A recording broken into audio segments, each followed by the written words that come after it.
आइए, तो पहले तो डाउट है कोई परीक्षा बोध के? Doubt first second third chapter के नहीं है? चलो आज सिखा रहा हूं तुमको मैं sensitivity of galvanometer. Sensitivity of galvanometer.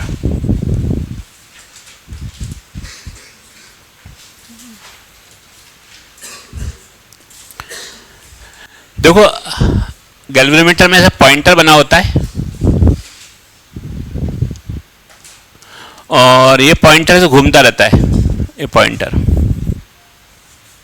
ठीक है। उस पॉइंटर से रीडिंग मालूम पड़ती है हमको। तो मान लो आई करंट से डिफ्लेक्शन आया theta, by current I, deflection is theta.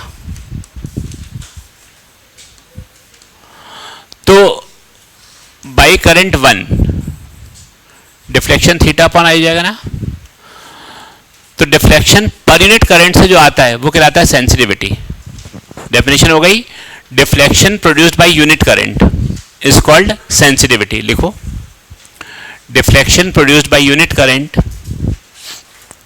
Is called sensitivity.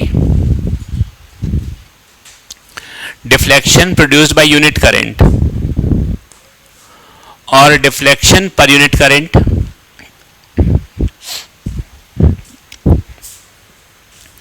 और डिफ्लेक्शन पर unit current is called sensitivity.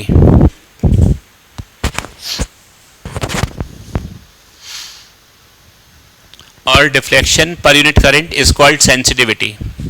तो सेंसिटिविटी का फॉर्मूला हो गया डिफ्लेक्शन पर यूनिट करंट। लिख लो ऐसा, डिफ्लेक्शन पर यूनिट करंट। और इसको हम करंट सेंसिटिविटी कहते हैं। जो करंट के कारण आती है ना, तो current sensitivity, current sensitivity, current sensitivity, deflection पर unit current.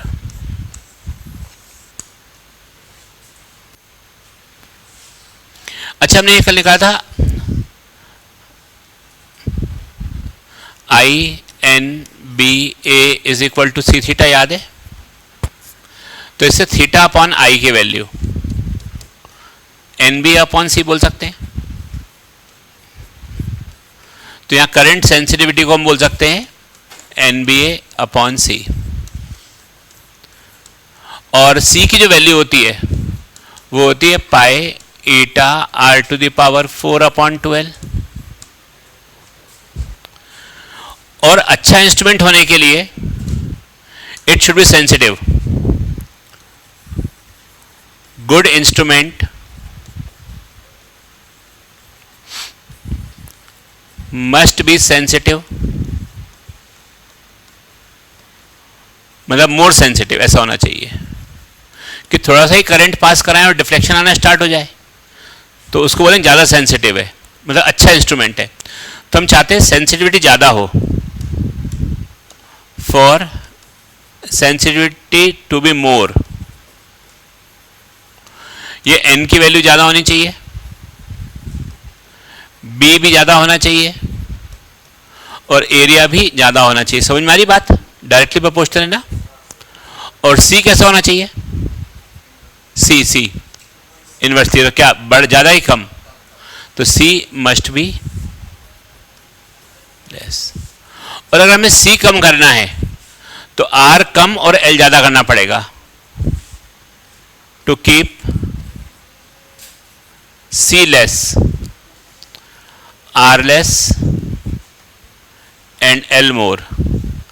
Are less and L more का मतलब होता है thin and long wire.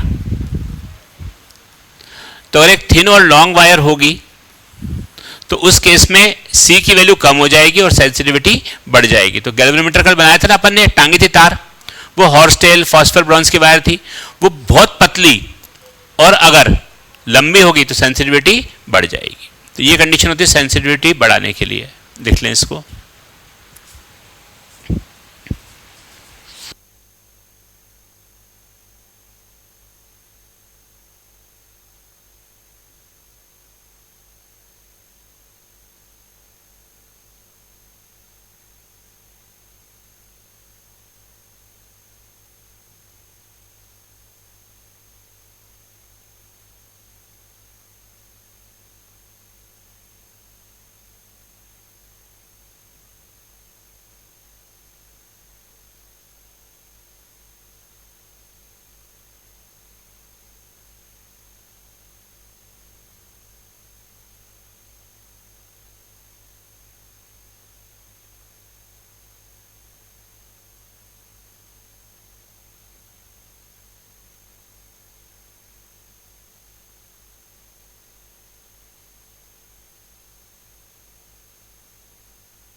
Ammeter, voltmeter, सारे इंस्ट्रूमेंट सेंसिटिव होने चाहिए।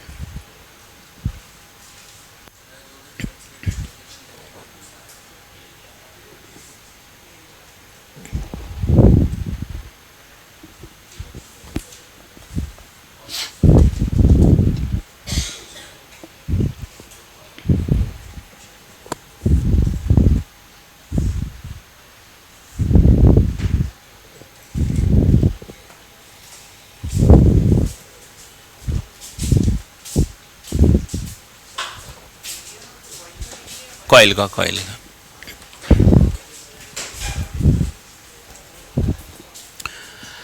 देखो अभी ज़्यादा नहीं पढ़ाया था, बोर्ड पे जो लिखा है इतने पढ़ाया था, तुमको सब समझा देता हूँ जो बच्चे लेट आए हैं। कल से ना अपन 11:30 से ही लेने वाले हैं क्लास, मोस्ट प्रोबेबली 11:30 से 1, और जो मेरा टाइम रहेगा उस पर सेल्फ स्टडी कर लेंगे।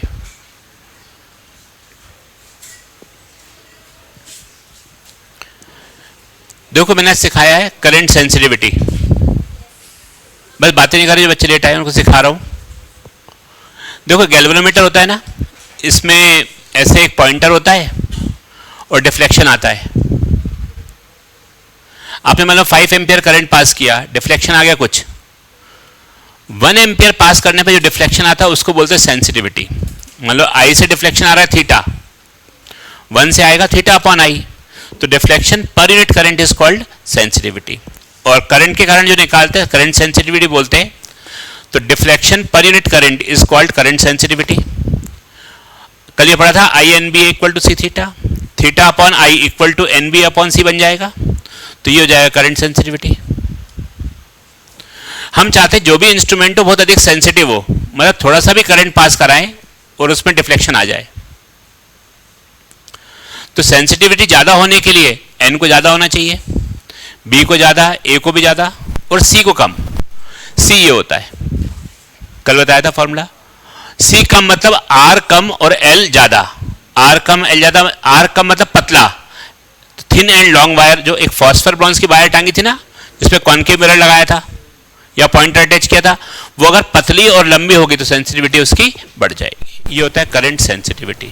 लिखो इसको, डेफिनेशन लिख लो पहले करंट सेंसिटिविटी की। डिफ्लेक्शन पर यूनिट करंट, डिफ्लेक्शन पर unit current is called current sensitivity.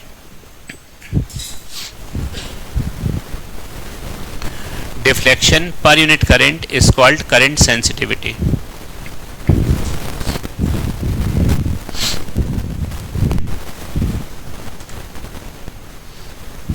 और फिर इसको लिख लो अपनी कॉपी में।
वोल्टेज सेंसिटिव, बस बस बातें बंद, बातें बंद,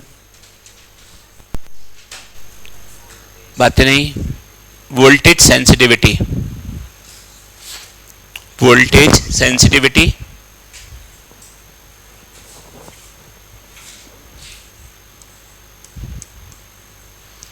वोल्टेज सेंसिटिविटी। अपने आप सोच सकते हो कि क्या फॉर्मूला बनना चाहिए, क्या डेफिनेशन होनी चाहिए इसकी।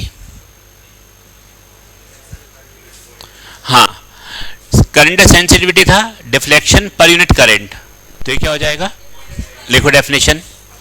Deflection per unit voltage is called voltage sensitivity.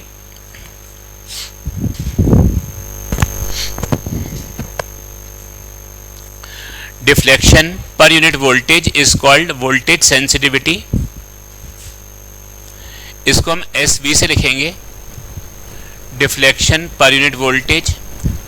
इसको ऐसा ही बोल सकते हैं I इंटू आर।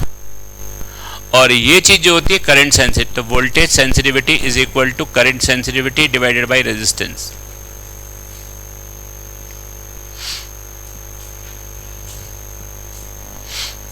ठीक है, ये वोल्टेज सेंसिटिविटी का फॉर्मूला आ गया। तो करंट सेंसिटिविटी का फॉर्मूला तो है ही अपने पास पूरा, NBA upon C upon R। तो इसको ऐसे ही बोल सकते हो NBA upon C upon R।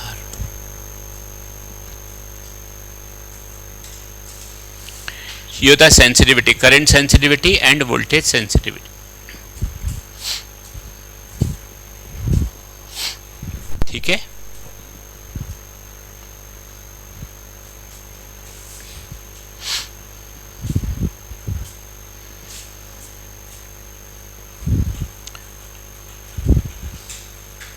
ठीक। तो लिखो conversion of galvanometer into ammeter. Conversion of galvanometer into ammeter. Galvanometer into ammeter.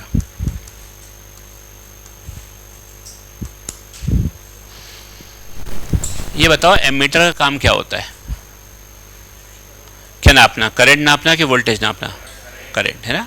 तो गैल्वेनोमीटर को मुझे करंट नापने के लिए अच्छा ज़्यादा से ज़्यादा करंट नाप सके ऐसा कन्वर्ट करना है। गैल्वेनोमीटर कल हमने देखा था, एक तार लटकी हुई थी, बीच में कॉइल थी, दोनों तरफ कॉनकेव शेप के मैग्नेट थे, वो गैल्वेनोमीटर था पूरा, याद है, मूविंग कॉइल, इसमें पॉइंटर घूम रहा था।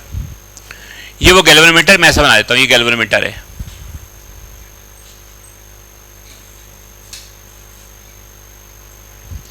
ये गैल्वेनोमीटर है हमारे पास।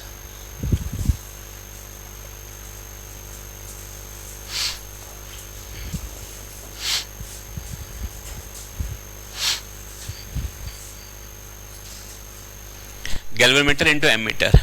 निकालना, करो कॉपी निकाल लो। कल से टाइम ये रहेगा 11:30 से 1 रहेगा क्लास का, फिर बाद में सेल्फ स्टडी रहेगी।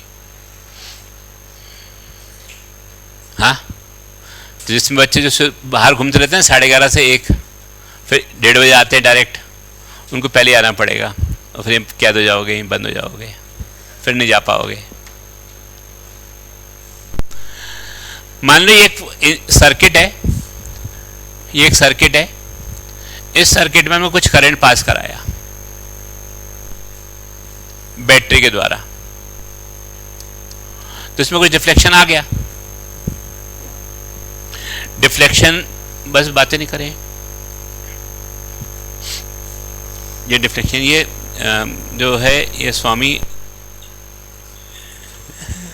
ये बोर्ड बैच का, कौन से बैच का, जेल बैच का है, जेल बैच का है? स्वामी नाम है ना उसका, अय्यर, अय्यर, वो करता है, उसके अंदर वो हमेशा बनता है। चलो,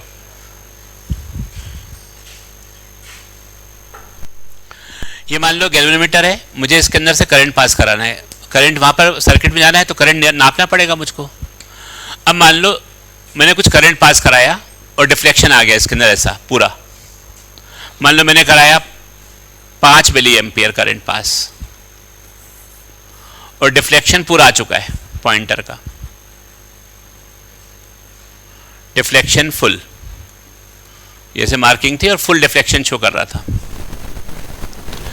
अब मुझे क्या करना है, किसी कारण से यहाँ पर 5 मिली एम्पियर नहीं, मुझे 10 एम्पियर चाहिए करंट, मतलब इससे करीब करीब 1000 गुना ज़्यादा चाहिए, 1000 टाइम्स ज़्यादा। तो पास कराएंगे तो पॉइंटर तो टकरा के तेजी से टूट जाएगा, यहाँ पर आएगा, धीरे वाइब्रेट करेगा, तेज वाइब्रेट करेगा। और इसके अंदर कॉइल होती, याद है, वो कॉइल भी जल जाएगी, लेकिन मुझे करंट ज़्यादा मेज़र करना है, मुझे करंट ज़्यादा मेज़र करना है और पॉइंटर को भी टकरा के टूटने से बचाना है और कॉइल को जलने से भी बचाना है, तो एक सेफ्टी डिवाइस लगानी पड़ेगी और उस सेफ्टी डिवाइस को हम बोलते हैं शंट। जो अभी भी अब करंट 10 एम्पियर तो मेज़र कर पाएंगे, फिर से 10 एम्पियर मेज़र कर लेंगे, ना पॉइंटर टूटेगा ना कॉइल जलेगी। तब जो नई डिवाइस बन जाएगी उसको हम बोलेंगे एमीटर। ऐसे ही फिर आएगा conversion of galvanometer into voltmeter. तो पहले सिखा रहा हूं conversion of galvanometer into ammeter. तो हिंट डालो अपनी कॉपी में, conversion of galvanometer into ammeter.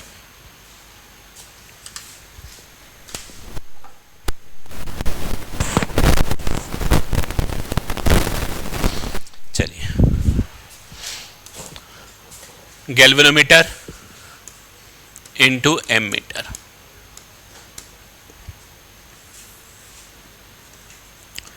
मान लो इसका जो अभी गैल्वेनोमीटर की जो कॉइल है उसका रेजिस्टेंस है G।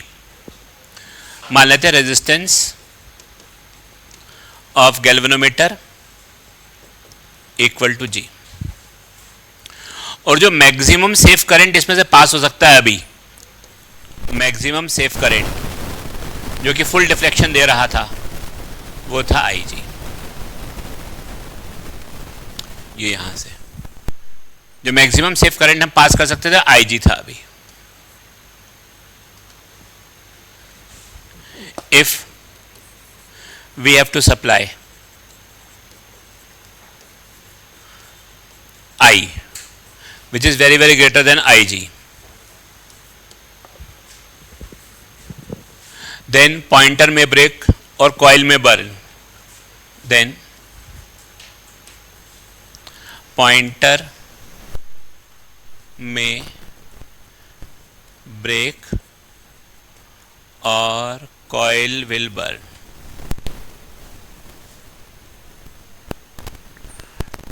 To protect galvanometer from burning,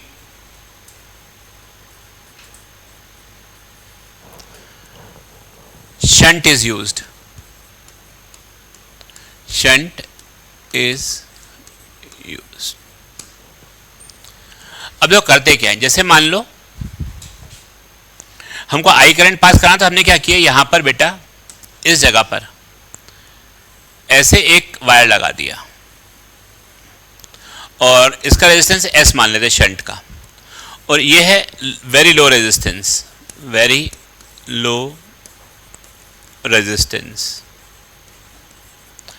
in parallel with galvanometer।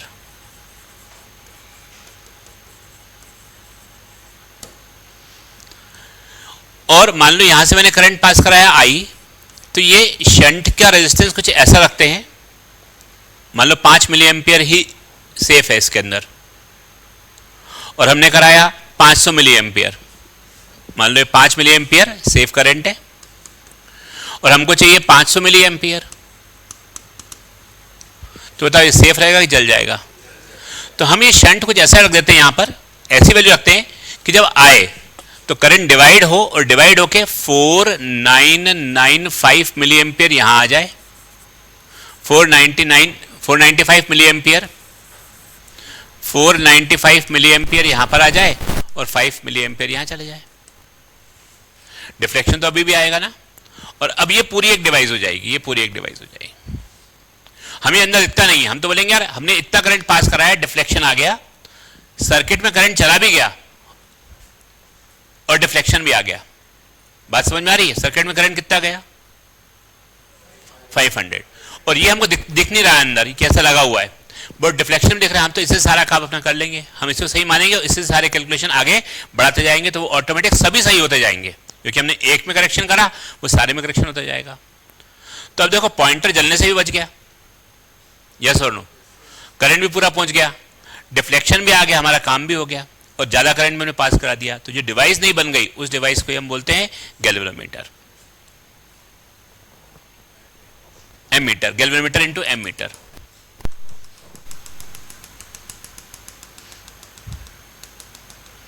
चलो, तो यहां से करंट मैंने पास करवाना है I, यहां से जो मैक्सिमम सेफ जा सकता है वो है आई जी, तो ये वाला हो जाएगा आई माइनस आई जी। बताइए समझ में आ रहा है? अब मेन बात आती है यार सर शंट लगाए कितना कि यहां से सिर्फ आई जी ही जाए, ये शंट हम कितना लगाएं कि यहां से 5 मिली एम्पियर ही जाए, उससे ज्यादा नहीं जाए ना उससे कम जाए, ये कितना लगाएं? यही तो होता है शंट। तो वो शंट हमें निकालना है। तो हम बोलते हैं अगर ऐसी कंडीशन फॉलो होनी है, देखो तो ये पोटेंशियल डिफरेंस अगर हम देखें, ये वाला पोटेंशियल डिफरेंस और ये पोटेंशियल डिफरेंस सेम होगा ना, क्यों? पैरेलल में। तो हम बोल सकते हैं in this condition potential difference across A B through G is equal to potential difference across A B through shunt. ये गैल्वेनोमीटर के अक्रॉस जो पोटेंशियल डिफरेंस है और शंट के अक्रॉस पोटेंशियल डिफरेंस सेम रहेगा। और गैल्वेनोमीटर के अक्रॉस हम चाहते हैं पोटेंशियल डिफरेंस आईजी से डेवलप हो, तो क्या इसको आई जी इंटू जी लिख सकते हैं, और यहां पर आई माइनस आई जी इंटू एस लिख सकते हैं। तो क्या बोल सकते हैं शंट की वैल्यू होनी चाहिए I G into G upon I. What is I G? जो मैक्सिमम सेफ करंट हम पास करवा सकते हैं गैल्वेनोमीटर से दिया रहेगा, गैल्वेनोमीटर का रेजिस्टेंस भी दिया रहेगा। बोलेंगे हम इतना करंट पास करवाना चाहते हैं, बताओ शंट की वैल्यू क्या हो, तो हम इतना करंट पास करवा लेंगे, फिर भी वो जलने से बच जाएगा। आ रहा समझ में सब लोगों को? शंट पहला फॉर्मूला ये होता है शंट का, लिखो पहले इसमें लिखो to convert galvanometer into ammeter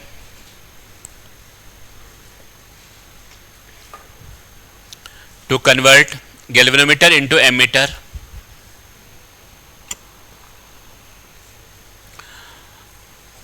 a shunt of very low resistance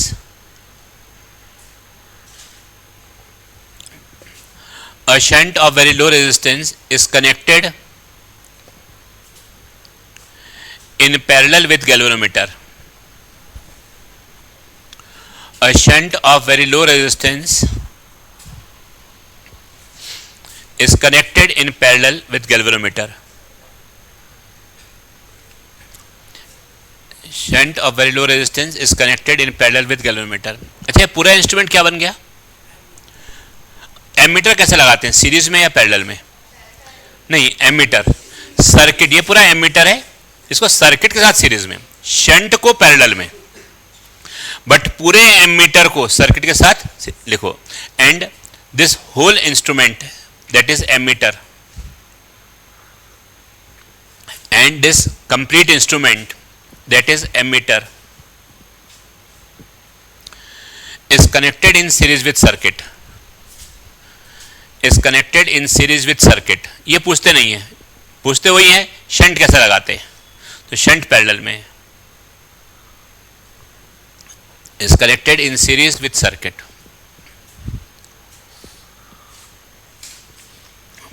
चलो करो इसको, देखो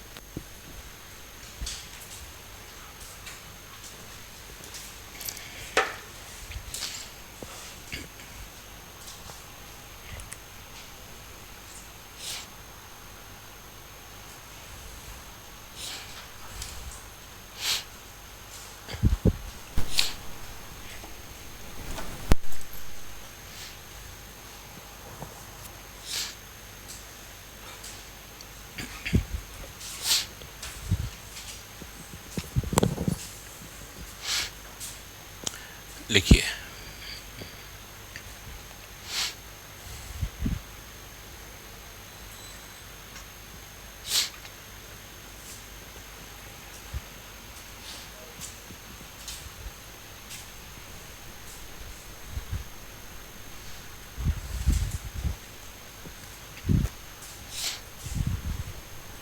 ये पॉइंटर लिखा है, पॉइंटर में ब्रेक और कॉइल।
हो गया इतना?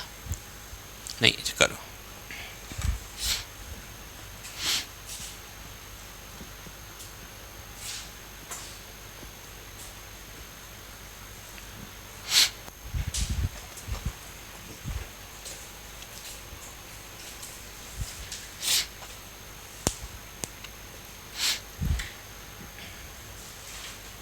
आज सेल्फ स्टडी के टाइम में इसके पूरे न्यूमेरिकल कर लेना, और जो 1 2 3 चैप्टर बचे हुए थे उसके भी पूरे न्यूमेरिकल कर लेना।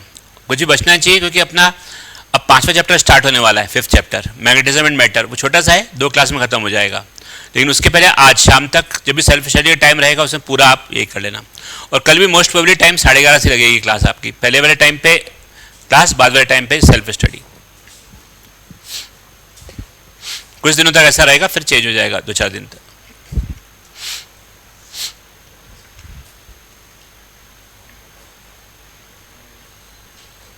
हो गया ये? अच्छा, मान लो अब इसमें ऐसा होता कि जो मेन करंट है, ऐसा बोलते, ऐसा बोल दे कि if main current is n times of safe current,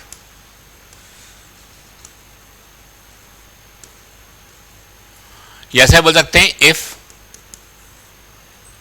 second option इसका सेकंड स्टेटमेंट ये भी हो सकता है, बात एक ही है दोनों की, अलग अलग तरीके से बोल सकते हैं। उसको ऐसा भी बोल सकते थे कि इफ मैक्सिमम, या इफ सेफ करंट, या मैक्सिमम सेफ करंट भी लिख सकते हैं, is 1/n times of main current, of main current. ये दोनों बातें सेम है, देखो क्यों। Main current is n times of maximum safe current, ये ऐसे बोल सकते हो maximum safe current is 1/n times of the main current. दोनों बातें सेम है ना, दोनों में से कोई सा भी स्टेटमेंट ले सकते हैं। अपना आंसर IG की वैल्यू I/n है, मतलब जो गैल्वेनोमीटर में से करंट जा सकता है वो मेन करंट का 10वां भाग ही झेल पाएगा, उससे ज़्यादा नहीं झेल सकता, ऐसा बोला गया क्वेश्चन में कि nth पार्ट ही झेल सकता है, उसके बाद टूट जाएगा। बात समझ में आ रही है? तो अगर ये कंडीशन हमको दी हो तो हम बोल सकते हैं S की वैल्यू ऐसी हो जाएगी, S is equal to IG into G/I-IG था। इफ IG जो मैक्सिमम सेफ करंट है वो मेन करंट का 1/n टाइम्स हो, मतलब है 10th पार्ट ही पास कर सकता है। मेन करंट अगर कुछ आ रहा है उसका 10वां भाग ही उसमें जा सकता है, बाकी जाएगा तो खराब हो जाएगा। मतलब 100 एम्पियर आ रहा है, 20 ही झेल सकता है वो, मतलब उसका 5th पार्ट ही जा सकता है 1/5। तो अगर IG की वैल्यू I/n है तो S is equal to I/n, ऐसे लिख दिया मैंने IG की जगह, I माइनस I/n इंटू जी। तो I/n, और यहाँ पर I बाहर हो जाएगा, एलसीएम लोगे n-1/n इंटू जी, I/n कैंसिल, तो S का आंसर हो जाएगा G/। तो क्वेश्चन बोलेंगे गैल्वेनोमीटर में जाने वाले जो करंट है वो मेन करंट का 5th पार्ट है बस, तो शंट की वैल्यू क्या आएगी? G/4। तो अगर मेन करंट का 1/n टाइम्स है तो शंट की वैल्यू G/n-1 लिखो।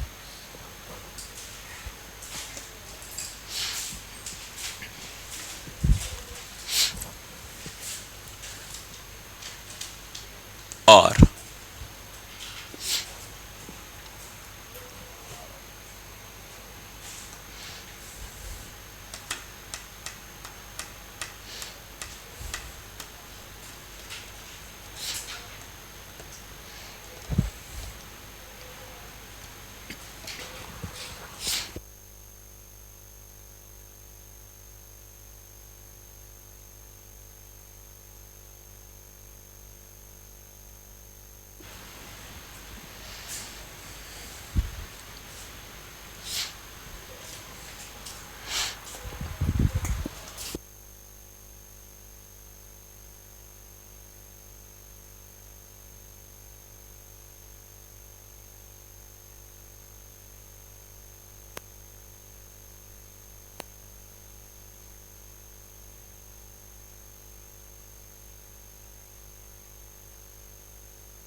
नहीं हुआ ना अभी।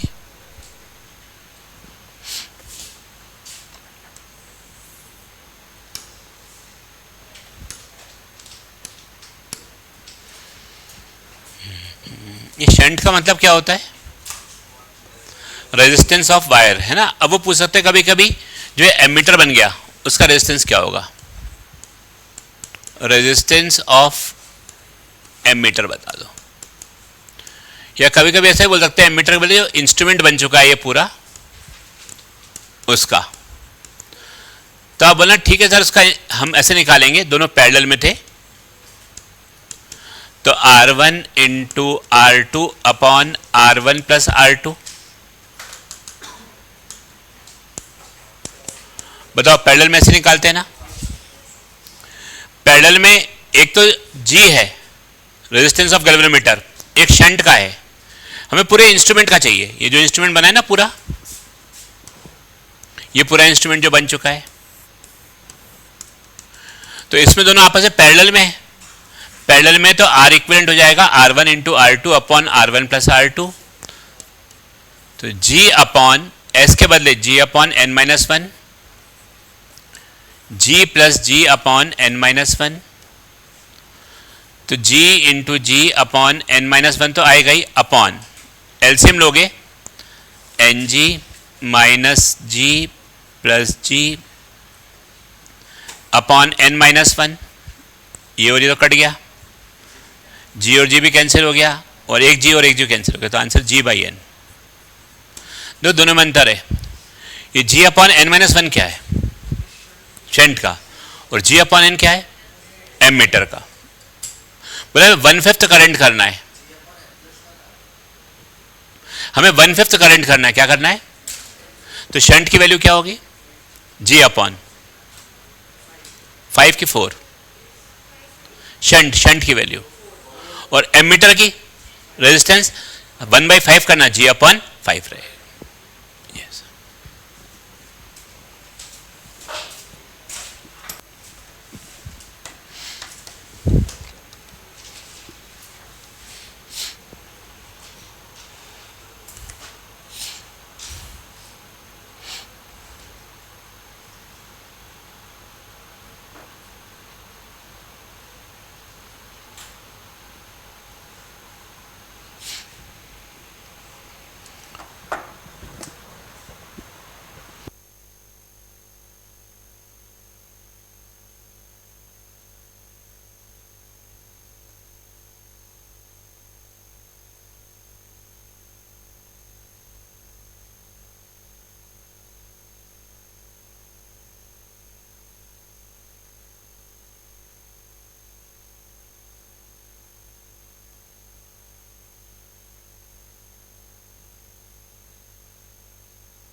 कन्वर्जन नहीं दिखाई अभी,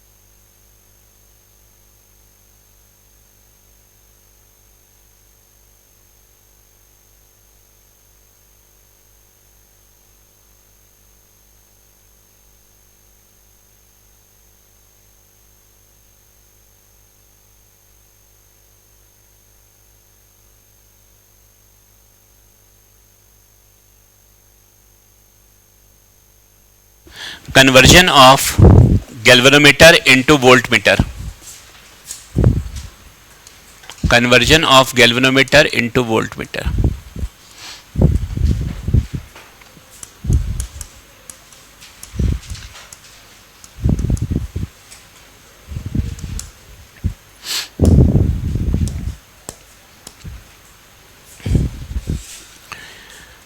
देखो इसमें जो वोल्टमीटर होता है वो सीरीज में लगाते हैं सर्किट के साथ कि पैरेलल में? वोल्टमीटर सर्किट के साथ पैरेलल में होता है, सर्किट के साथ उसको पैरेलल में लगाना पड़ता है। जैसे मान लो ये वोल्टमीटर है, ये गैल्वेनोमीटर बना था मेरे पास, ये सर्किट है एक, तो जो पोटेंशियल डिफरेंस यहां पर होगा वही सर्किट के क्रॉस होगा ना।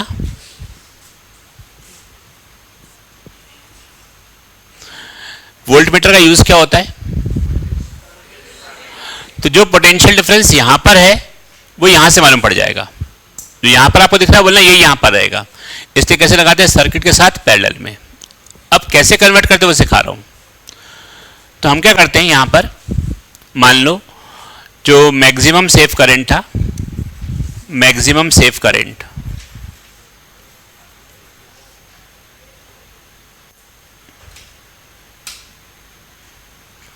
मैक्सिमम सेफ करंट ये था IG। इतना पास कराओगे तो नहीं जलेगा, लेकिन हमें मान लो ज्यादा पास करवाना है करंट, जल जाएगा, ज्यादा वोल्टेज नापना है। तो जो इनिशियली वोल्टेज मेजर कर सकते थे, initially we can measure voltage, we can measure voltage, वो था I इंटू आर। बताओ इनिशियली मैक्सिमम यही पास करवा सकते थे ना आप इसके अंदर से IG, तो हम यही नाप सकते थे I इंटू आर से वोल्टेज, बट मुझको अब ज्यादा करवाना है। If we have to measure voltage, ये इनिशियल है, if we have to measure voltage V final which is very very greater as compare to V initial. तो मतलब यहां पर वोल्टेज ड्रॉप ज्यादा होना चाहिए, यहां वोल्टेज ड्रॉप कम होगा तो ये कम वाला वोल्टेज नापा, लेकिन अगर ये वोल्टेज ड्रॉप यहां पर ज्यादा हो जाए तो ये वोल्टेज ज्यादा मिल जाएगा ना। वोल्टेज ड्रॉप ज्यादा हो जाए तो सेफ करंट तो IG पास कर सकते हैं। देखो वोल्टेज ड्रॉप हम दो तरीके से चेंज कर सकते हैं, या तो I से या R से। किस किस से? क्या I बढ़ा सकते हैं क्या यहाँ पर सेफ से ज्यादा? हाँ R बढ़ा सकते हैं। अगर आप R बढ़ा दो किसी प्रकार तो पक्का यहाँ वोल्टेज ड्रॉप बढ़ जाएगा। तो हम क्या करते हैं यहाँ पर एक सीरीज में एक और रेजिस्टेंस लगाते हैं, very high resistance in series. तो very high resistance in series, very high resistance, वहां पर वेरी लो था, यहां वेरी हाई है, very high resistance in series with galvanometer. तो ये बात समझ में आई? तो अभी भी सेफ करंट तो IG ही जा रहा है, बट वोल्टेज ड्रॉप बढ़ जाएगा कम हो जाएगा? बोलो यार, बढ़ जाएगा, टूटा भी नहीं। सेफ करंट IG चेंज नहीं किया, बट हमने यहाँ R बढ़ा करके वोल्टेज ड्रॉप बढ़ा दिया। तो जो नया वाला वोल्टेज है कैसा हो जाएगा? नया वाला voltage equal to IG into G plus S. तो अगर मैं V new upon V old निकालूं तो IG into G plus S upon IG into G। समझ में आ रही है? और मान लो जो नया वाला वोल्टेज है वो n टाइम्स हो गया है ओल्ड वोल्टेज के, तो आप ऐसा बोल सकते हो n Vn upon V old n is equal to G plus S upon G. दिख रहा है सबको ये? इफ तो आप इसको ऐसा भी लिख सकते थे अगली स्टेप में कि n is equal to 1 plus S by G, या n minus 1 is equal to S by G. तो s is equal to g into n minus 1। पिछले वाले केस में क्या आया था शंट का answer? g upon n minus 1, और यहां क्या आ रहा है? अच्छा अभी इसको लिखना मत, एक चीज वहां छूट गई थी। बताओ ये डिवाइस क्या बन गई है? ये डिवाइस क्या है? एमीटर। तो पहले G था, अब G बाई N हो गया, तो रेजिस्टेंस बढ़ गया है कि कम हो गया है? और बहुत अच्छा चाहिए होगा तो और कम, बहुत बहुत अच्छा चाहिए होगा तो बहुत बहुत कम, और आइडियल चाहिए होगा तो जीरो। तो आइडियल एमीटर का रेजिस्टेंस जीरो होता है, लिखाना भूल गया था मैं, लिख लो कि resistance of ideal ammeter is 0। बात समझ में आ गई है? यहां लिख लेना, लिखना भूल गया था मैं। इसी फॉर्मूले से आता है वो, resistance of ideal ammeter, resistance of an ideal ammeter is 0। ये लिख लेना, is 0।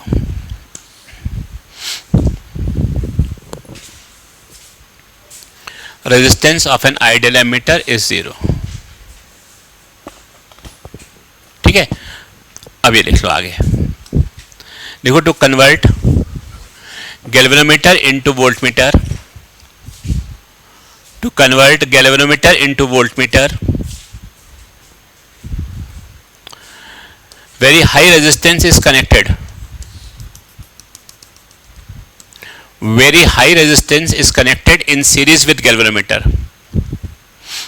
very high resistance is connected in series with galvanometer। ठीक है बेटा, अब इसको लिख लो।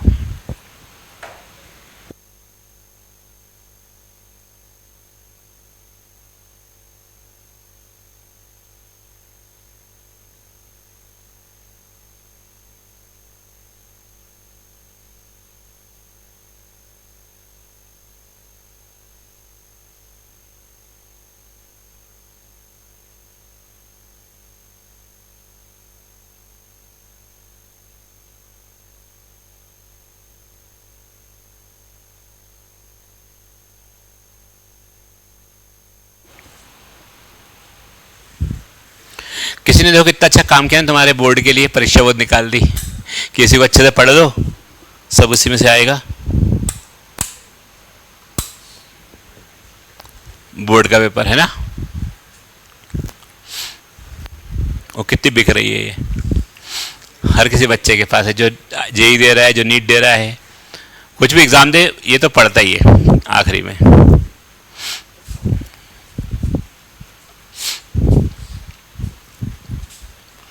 सही यार, ऐसी कोई किताब अपने को भी निकालनी चाहिए, तो घर बैठे बैठे कमाई हो जाएगी, पढ़ाना लिखाना नहीं पड़ेगा। क्या निकाले हैं? क्या क्या बोला इसने? प्री राइटल क्या है? चल रही है मार्केट में, चलती किताब? अच्छा, नहीं मार्केट में चलाने वाली निकालनी यार, अपने को कमाई चाहिए ना, थोड़ी सी कमाई भी तो होनी चाहिए। तुमको तो मिल जाएगी, पैसे ऐसे भी आएंगे घर बैठे बैठे। करते हैं यार कुछ ना कुछ। आज अच्छा आइडिया आया मन में, जेई और नीट की निकालते हुए किताब।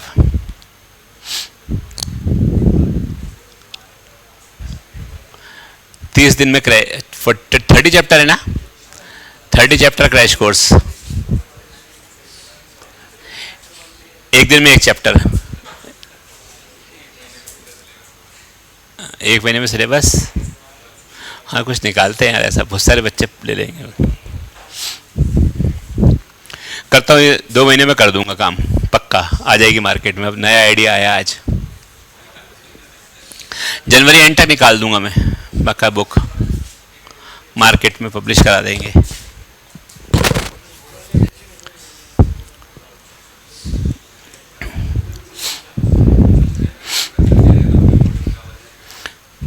बोर्ड के तो है ना, बोर्ड की नहीं, जेई नीट की निकालेंगे।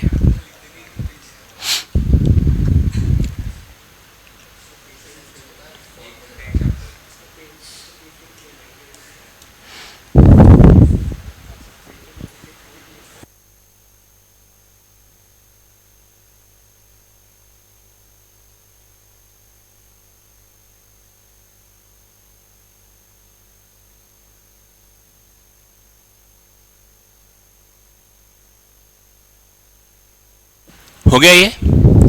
अच्छा, अब देखो, अगर आपसे पूछे बताओ रेजिस्टेंस ऑफ वोल्टमीटर, वो कितना हो जाएगा? रेजिस्टेंस ऑफ वोल्टमीटर बताइए कितना हो जाएगा, बोलो।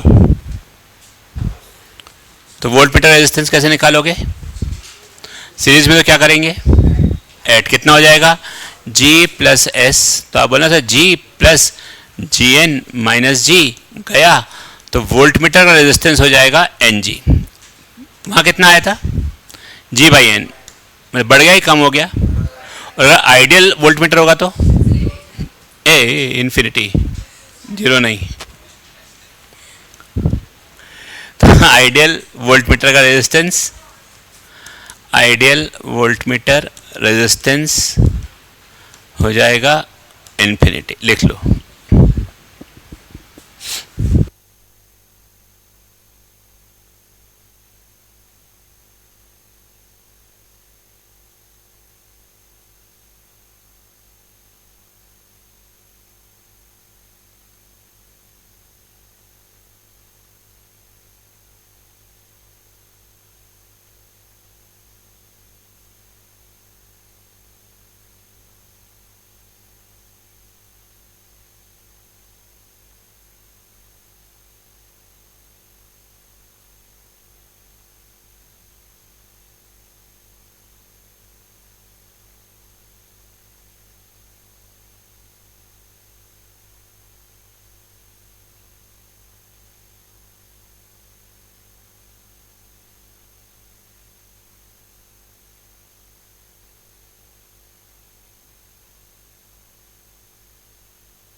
देखो अब इसके ना ये परीक्षा वाला काम तो पूरा हो गया। परीक्षा में जितने भी कंसेप्चुअल क्वेश्चन हैं और न्यूमेरिकल्स हैं ये तो मैं करके आया, लेकिन परीक्षा बोर्ड से एनसीईआरटी पूरी कंप्लीट नहीं हुई है इस चैप्टर में, ये मुझे मालूम है। तो जहाँ जहाँ कंप्लीट नहीं हुआ वो एक्स्ट्रा क्वेश्चन जो है वो बताऊंगा तुमको। जैसे इसमें वो बातें कर रहे हैं, सोलोनॉइड का डेरिवेशन नहीं किया अपन ने अभी, एक सोलोनॉइड बच गया है। फिर एक लूप जो है या सोलोनॉइड एक बार मैग्नेट जैसा काम करता है, मैग्नेटिक मूवमेंट का फॉर्मूला, तीन चार चीजें जो है आपकी बच गई हैं जो एनसीईआरटी में एक्स्ट्रा हैं, परीक्षा बोर्ड में नहीं दी हुई हैं, वो अलग से मैं कराऊंगा। लेकिन उसके पहले तुम ये परीक्षा बोर्ड पूरी कंप्लीट करके रख लो कल तक। अभी सेल्फ स्टडी होगी उसमें, और अपना पूरा जो भी है अपना कंप्लीट करके रखो इसको। टॉराइड सोलोनाइड सब कराऊंगा मैं इसके अंदर। सोलोनाइड करा दें आज, सोलोनाइड आज करा दें। हाँ हाँ ना, हाँ सब हाँ बोल रहे हैं ना। हाँ हाँ सर करा दो, सर करा दो। इसका मतलब तो हाँ ही होता है, हाँ करा दो करा दो करा दो है। हाँ चलो लिखो, find the expression for intensity of magnetic field, find the expression for intensity of magnetic field due to infinite long solenoid, due to infinite long solenoid,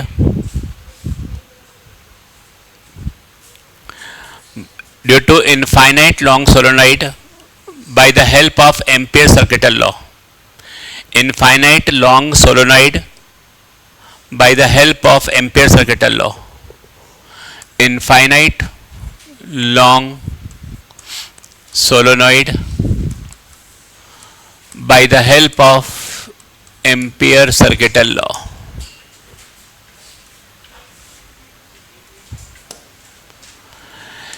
चलिए समझिए पहले इसको. हमने एक इंसुलेटिंग मटेरियल लिया, कार्डबोर्ड है मान लो, उसके ऊपर यहां पर एक कॉइल लपेट दी, बीच में होल करके पास करते हैं, होल करते फिर निकालते बाहर, और यहां एक बैटरी लगा दी. तो ये डिवाइस होती है सोलोनॉइड. ये लंबाई मान लो L है, ये रेडियस इसका R है. और अगर मान लो L बहुत बहुत ज्यादा है एज कंपेयर टू R, मतलब ऐसी है,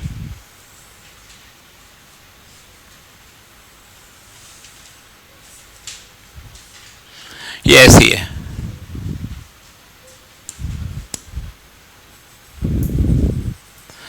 L बहुत बहुत ज्यादा है एज कंपेयर टू R, तो इसको हम बोलते हैं आइडियल. बहुत लंबी, तो लंबी नहीं करते हम, रेडियस कम कर देंगे, तो रेडियस की तुलना में बहुत ज्यादा लंबी दिखेगी वो, तो हम बोलते हैं आइडियल सोलेनॉइड ये होती है. अब बोला बताओ इसके सेंटर पर यहां पर इंटेंसिटी ऑफ मैग्नेटिक फील्ड कितनी होगी वो निकालना है. इंटेंसिटी ऑफ मैग्नेटिक फील्ड, तो पहले यहां पर हमको ये करना है कि कंसीडर एम्पियर सर्किटल लूप. यहां पर हम एक एम्पियर लूप ले रहे हैं, ये ऐसा A B C D A. Consider Amperian loop A B C D A. A B C D A. According to Ampere circuital law, line integral of magnetic field is equal to mu naught times of I net. I net enclosed.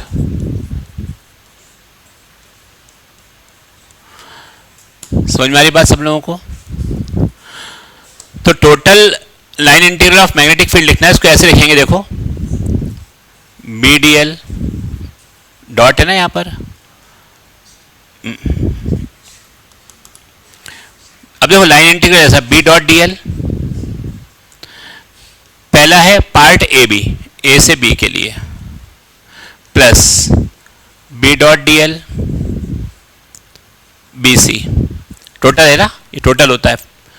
B dot DL CD plus B dot DL, very good, DA is equal to mu naught times net current enclosed in a loop. हमें मान के चल रहे हैं total number of turns, total number of turns is equal to N है. तो number of turns per unit length कितने हो जाएंगे? Number of turns per unit length, इसको आप छोटा n लिखना जो कि N/L होना चाहिए. समझ में आती बात है सबको? तो यहां पर इस लूप के कारण भी फील्ड आएगी, इसके कारण भी तो आएगी, एक के कारण आएगी कि n के कारण आएगी. तो जो पूरा लाइन इंटीग्रल है ना, जो करंट जो योगदान दे रहा है अपना करंट का कंट्रीब्यूशन, वो Ni है, वो Ni के कारण लाइन इंटीग्रल हमको मिल रहा है. हमारी बात समझ में? एक के कारण नहीं मिल रहा, वो सभी लूप के कारण यहां पर फील्ड मिल रही है, सबका सम है, सबका सम है. तो ये इसको ऐसे ले सकते हैं, देखो B DL cos 90. सोचो, क्योंकि B तो आगे रहेगा और लंबाई AB ऐसी है, तो B और लंबाई के बीच का एंगल 90. यहां पर देखो B L cos 0, B DL cos 0, ये इस जगह के लिए, BC के लिए,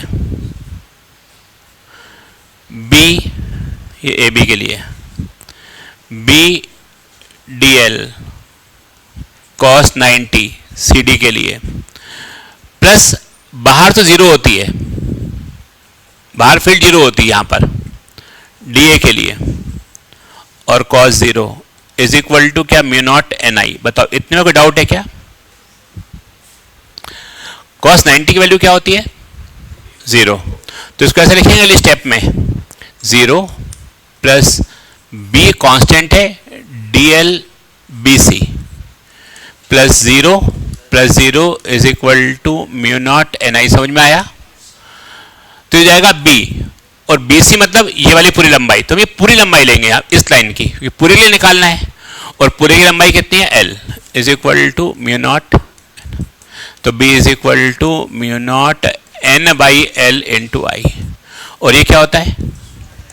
तो B is equal to mu naught intensity of magnetic field due to long solenoid by the help of ampere circuital law. ये एनसीईआरटी में प्रूफ, परीक्षा बोर्ड में बाकी चैप्टर में पूरा पूरा दिया हुआ था, एमईओसी में कुछ चीजें चिपका दी हैं, परीक्षा बोर्ड में नहीं दी, वो मैं यहां करा रहा हूं, है ना। एनसीईआरटी अपन पूरी कंप्लीट कर रहे हैं, सारे उसके न्यूमेरिकल, सारे डेरिवेशन, सारे कंसेप्ट अभी तक दिया हुआ था सब कुछ, बट यहां मैंने देखा नहीं दिया है, तो वो 3-4 चीजें मैं कराऊंगा अलग से। ये पहला।